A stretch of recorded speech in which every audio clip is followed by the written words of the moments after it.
Is Sophia Grace jewelry a scam? Let's break it down. So, if you've been eyeing up Sophia and Grace Savannah or seen Sophia Grace jewelry flash across your feed, here's what you need to know before clicking Add to Cart. First off, it's not a classic scam where you get some buyers actually receive their items. But here's the catch. According to 2026 Consumer Reports and tons of online reviews, the quality is sketchy at best.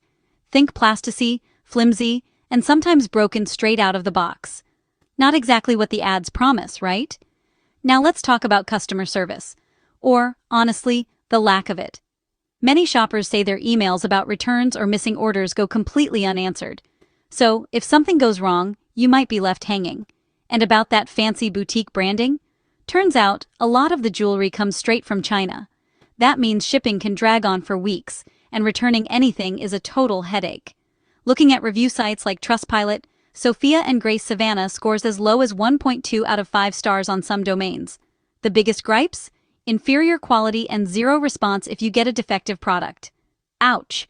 Red flags you should watch for: closing down sales that reappear every week, urgent automatic discounts, and those gorgeous website photos that look nothing like what lands in your mailbox. If you still want to try them, use PayPal or a credit card, something with strong buyer protection, so you can fight for a refund if things go sideways. Bottom line, Sophia Grace jewelry isn't a total scam, but it's not as legit as it looks.